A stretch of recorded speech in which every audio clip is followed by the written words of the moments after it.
Baik. Assalamualaikum warahmatullahi wabarakatuh. Eh, Hari ini kita mulai kuliah kita tentang pengolahan citra resolusi tinggi. Jadi ketika kita bicara tentang citra resolusi tinggi, ada beberapa hal yang nantinya akan kita pelajari. Jadi salah satunya itu adalah kita perlu refresh pengetahuan kita tentang resolusi-resolusi apa sih yang ada gitu di penginderaan jauh itu. Kemudian nanti di pertemuan yang kedua kita akan bicara tentang khusus tentang citra resolusi spasial tinggi. Kemudian di minggu ketiga kita akan mencoba untuk melakukan koreksi geometrik. Tentunya di sini koreksi geometriknya juga spesial. Kita perlu melakukan apa yang disebut sebagai ortorektifikasi. Kemudian selanjutnya kita perlu melihat beberapa aturan terkait dengan pemetaan skala besar. Pemetaan skala besar.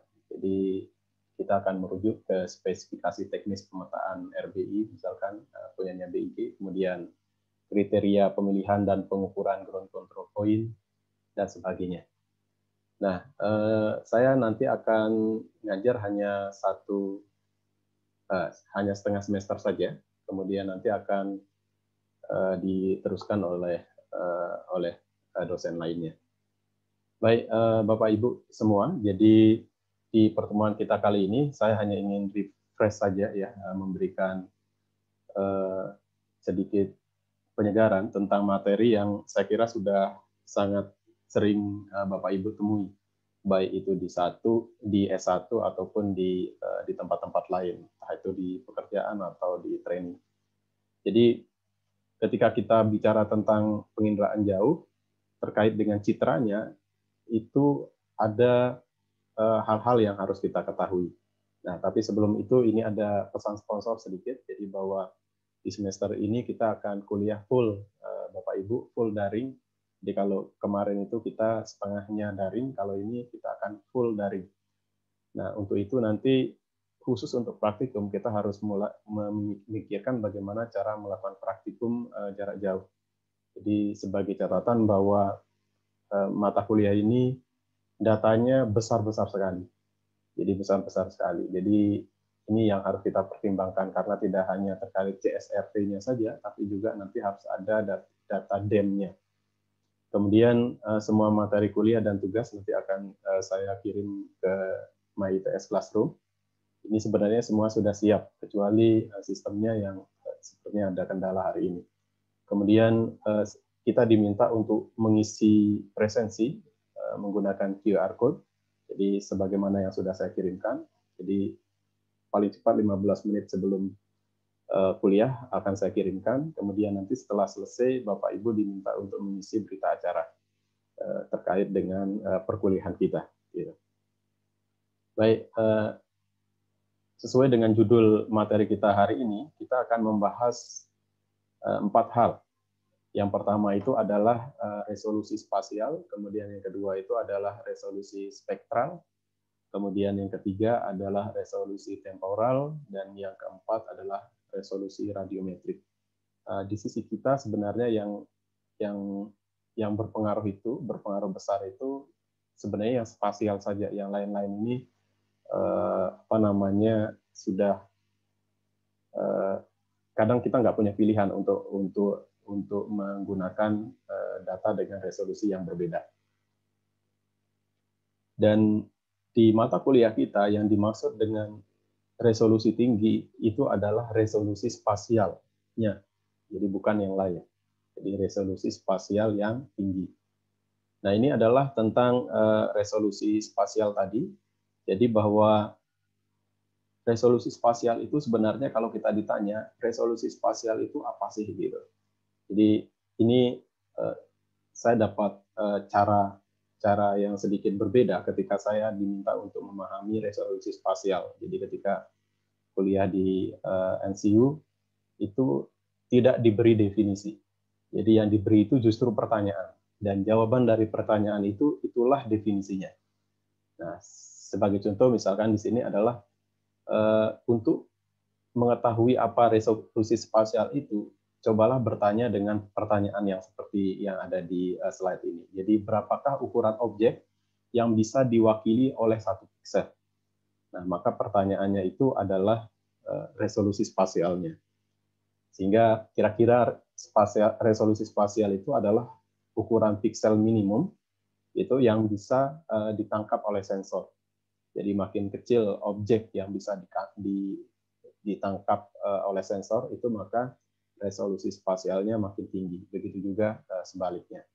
Dan kalau kita lihat, misalkan kalau kita merujuk pada dokumen-dokumen fotogrametri atau juga di remote sensing, itu resolusi spasialnya ini sangat dipengaruhi oleh instantaneous field of view. Jadi sangat dipengaruhi oleh bagian ini.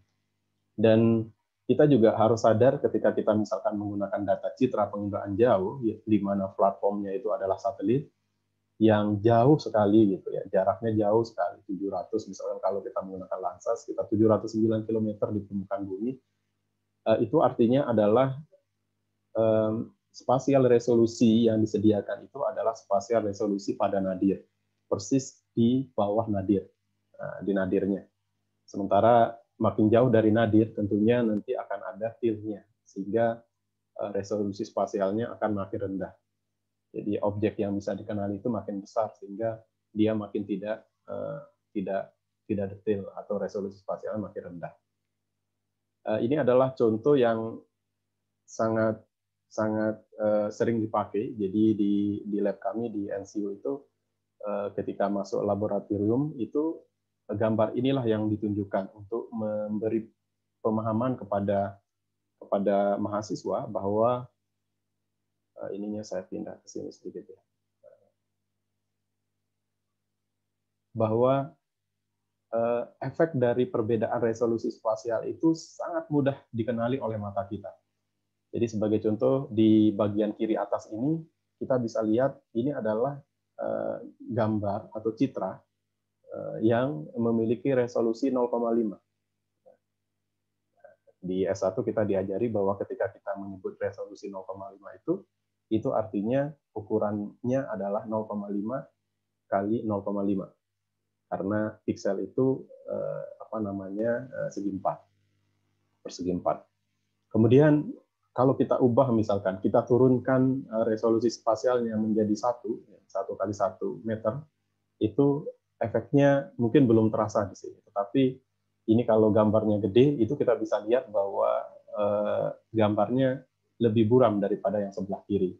Begitu juga selanjutnya, 2 kali 2 makin buram, kemudian 5 kali 5 di sini, ini bukan salah kacamata kita ya, jadi ini memang sudah makin buram.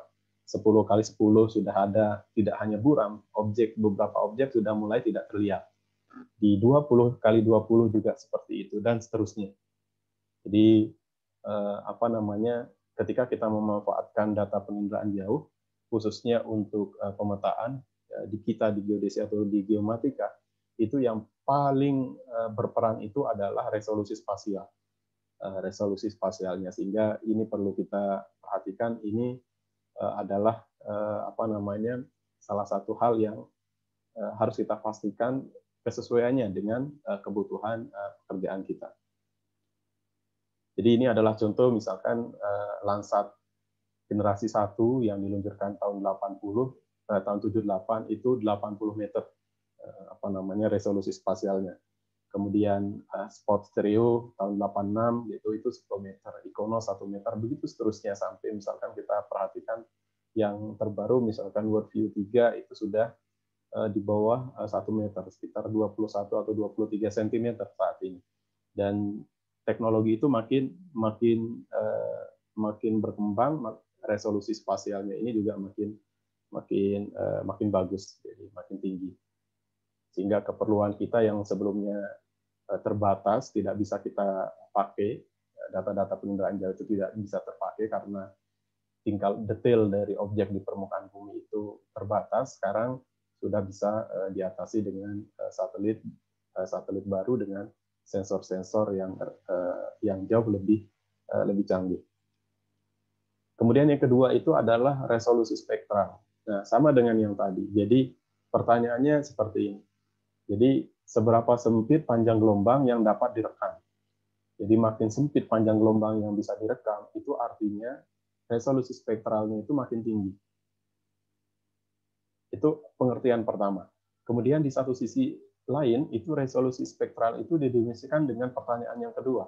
Jadi berapa banyak spektral, kanal spektral yang dimiliki oleh sebuah sensor.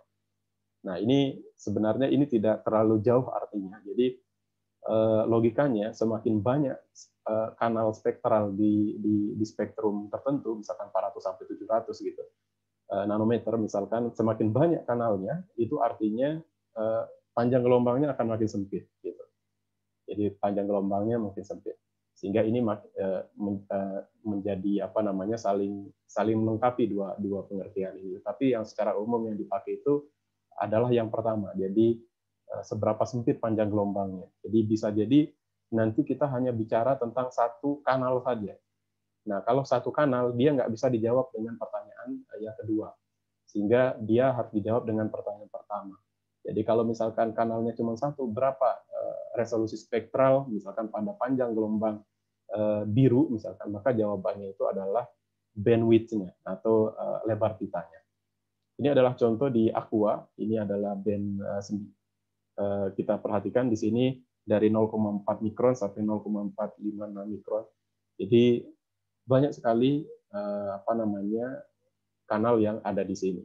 Dan kalau kita perhatikan di slide berikutnya, ini cukup menarik di sini bahwa biasanya paling gampang untuk melihat perbedaan dari resolusi spektral itu adalah dengan membandingkan film gitu, film pankromatik dengan film berwarna. Jadi kalau kita perhatikan film pankromatik itu dia terdiri dari satu kanal saja. Jadi hanya satu kanal dan isinya itu blue green red itu di satu kanal itu numpuk. Sehingga dia lebar pitanya itu 0,4 mikron sampai 0,7 mikron atau sekitar 400 sampai 700 nanometer.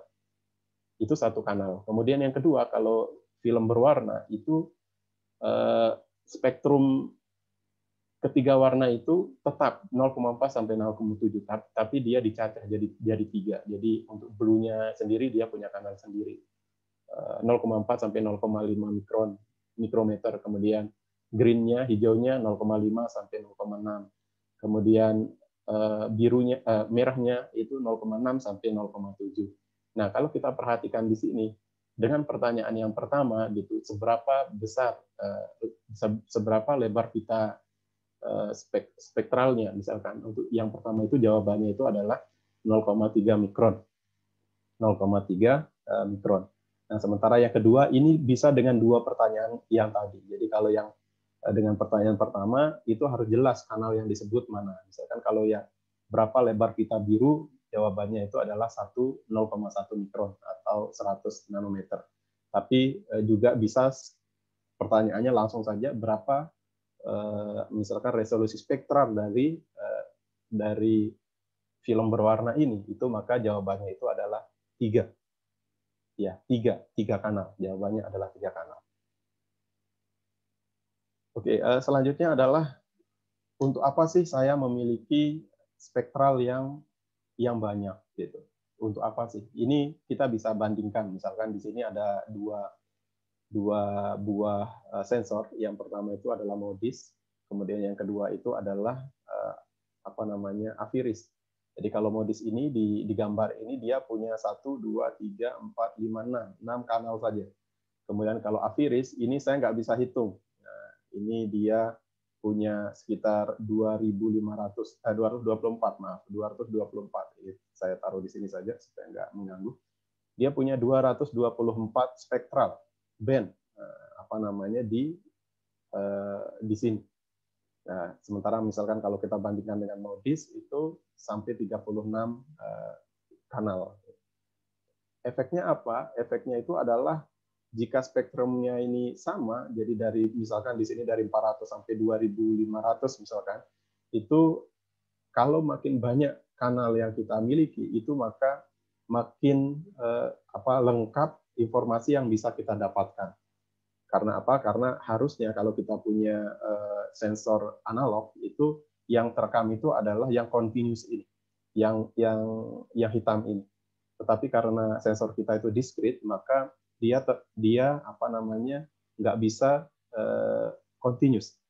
Dia nggak bisa merekam semua di sepanjang yang continuous ini. Nah, supaya dia bisa merekam makin banyak, mendekati yang continuous, maka satu-satunya caranya itu adalah dengan menambah jumlah kanalnya.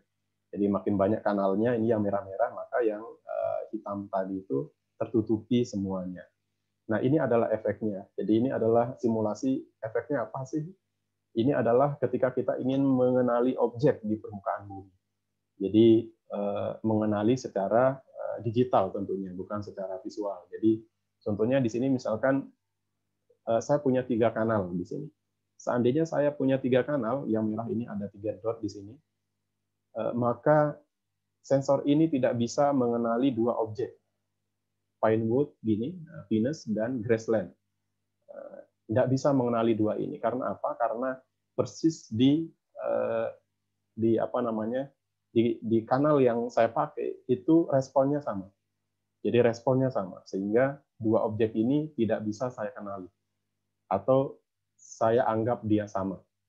Nah, untuk bisa mengenali 2 objek ini, maka saya memerlukan resolusi spektral yang lebih tinggi. Supaya apa? Supaya dia bisa merekam lengkungan-lengkungan yang informasi yang berbeda dari 2 objek ini. Misalkan kalau dia posisinya di sebelah sini, misalkan, maka ini jelas sekali 2 objek ini adalah berbeda. Gitu. Di tempat-tempat yang apa namanya terlihat sekali perbedaannya sangat besar. Gitu. Tapi kalau dia pas, misalkan di pertemuan ini, maka dengan 3 sensor, dengan 3 apa namanya kanal tadi itu, saya tidak bisa membedakan antara 2 objek yang seharusnya secara faktual dia objeknya itu berbeda. Oke, itu yang resolusi spektral. Nah, kemudian selanjutnya adalah resolusi temporal. Nah, ini juga saya kira mudah kita apa namanya amati ya. Ini terkait dengan apa namanya rutinitas. Jadi seberapa sering sensor itu, satelit itu merekam objek yang sama di tempat yang sama. Seberapa sering sensor itu merekam objek yang sama. Jadi misalkan kalau Landsat misalkan datang hari ini jam 9.30 gitu, maka kita bisa menunggu lagi Landsat itu datang di atas Surabaya jam 9.30 itu 16 hari berikutnya. Begitu seterusnya. Kemudian kalau kita perhatikan di sini maksimum resolusi temporal itu bisa 2 kali sehari untuk satelit yang mengorbit polar. Nah, contohnya misalkan MODIS.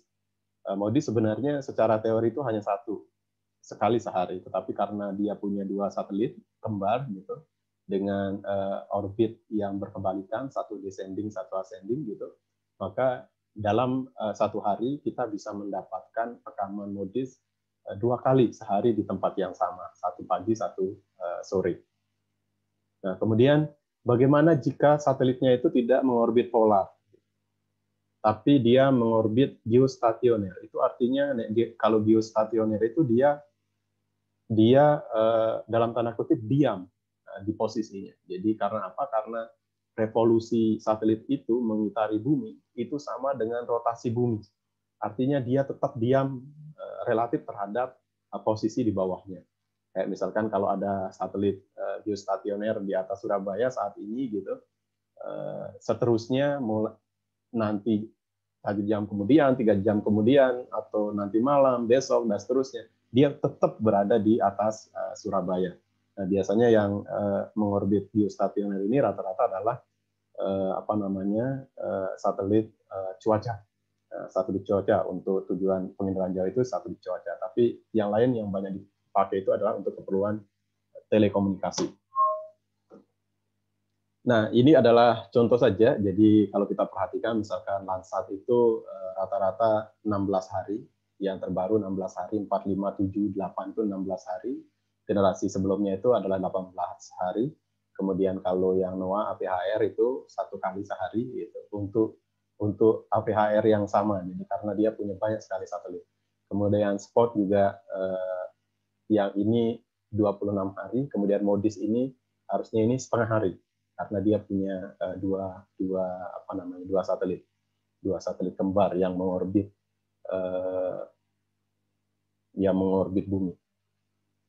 Oke, berikutnya adalah resolusi radiometrik. Ini bagian yang nggak bisa kita kontrol. Jadi ini terserah yang ngasih data gitu. Kecuali kita bisa bikin sensornya, kemudian kita terbangkan sendiri, maka kita bisa atur. Nah, sampai saat ini kita belum punya kemampuan itu, sehingga kita nerima saja. Mau dikasih 2 bit, nerima, mau dikasih 8, mau dikasih 16, 12, nerima gitu. Nah, resolusi radiometrik ini terkait dengan berapa banyak informasi yang ada di setiap piksel. Nah, itu diwakili dengan istilah bit. Jadi, seberapa jumlah informasi yang direkam dalam sebuah piksel. Contohnya, misalkan kalau kita dapat data, itu 8 bit misalkan. Itu artinya bahwa ada 2/8 informasi yang ada di dalam satu piksel. Jadi, ada gradasi warna itu, dari hitam ke putih itu adalah sebanyak 2/8 atau 2.256 atau 0 sampai 255 grayscale.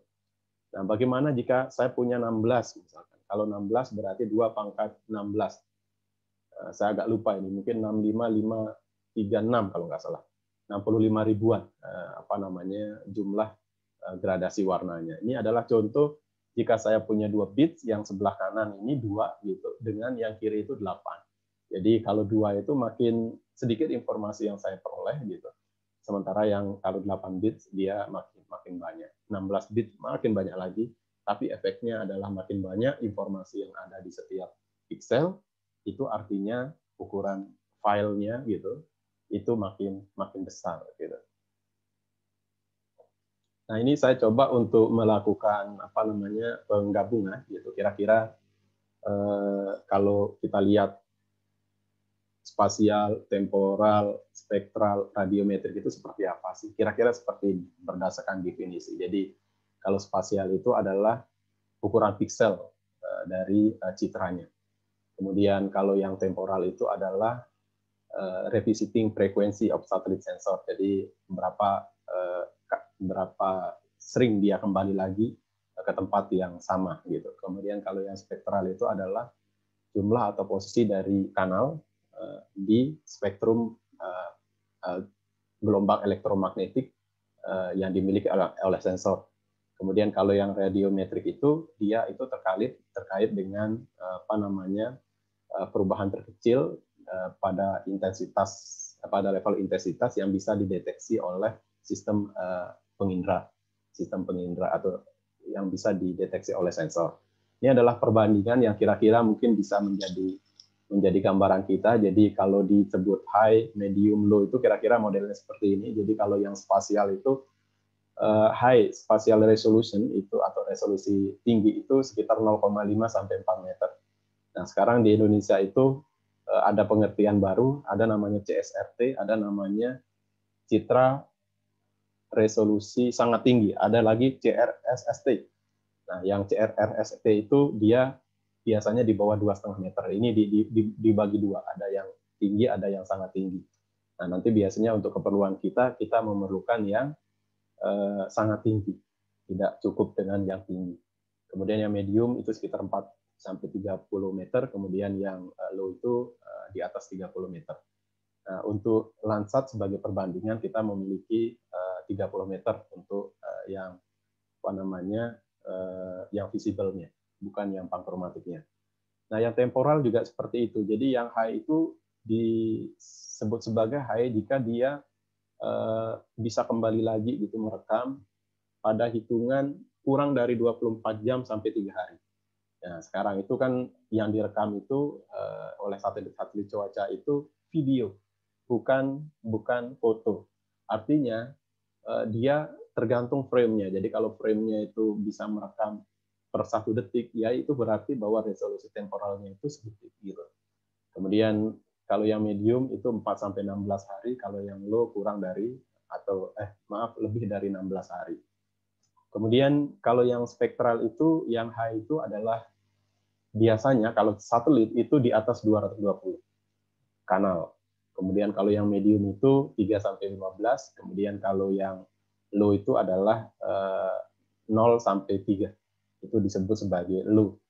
Nah, tapi ini sedikit berbeda kalau kita gunakan istilah ini untuk misalkan sensor dari kamera yang dibawa oleh drone misalkan.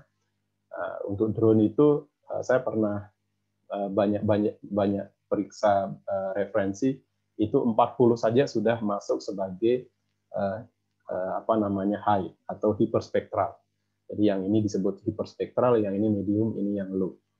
Kemudian kalau yang radiometrik, ini yang tadi yang tidak bisa kita atur, itu rata-rata saat ini itu resolusi radiometrik itu sekitar 8, 12 itu sudah rata-rata seperti itu, karena informasi yang kita butuhkan saat ini sangat tinggi. Jadi kita memerlukan yang di atas 8. Jadi kalau kita perhatikan di sini misalkan Landsat 8 itu 12 bits, kemudian Landsat 7 8 dan seterusnya. Nanti beberapa CSRT itu resolusi radiometriknya itu sekitar 11 atau 12 bits. Mungkin itu sebagai pendahuluan kita di mata kuliah ini, dan nanti kita akan sebenarnya banyak sekali praktikum. Ini mata kuliah yang memerlukan banyak skill yang harusnya di-drive dengan praktikum. Jadi supaya kemampuan itu ada. Nah, cuma nanti kita harus lihat bagaimana caranya supaya saya bisa melakukan dalam tanda kutip khususnya ya ortorektifikasi. Karena khusus untuk ortorektifikasi ini di S1 itu tidak kita dalami, kemudian diminta untuk dimunculkan di S2. Supaya apa? Supaya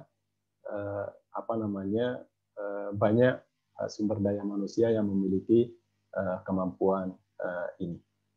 Mungkin itu dulu yang bisa saya sampaikan.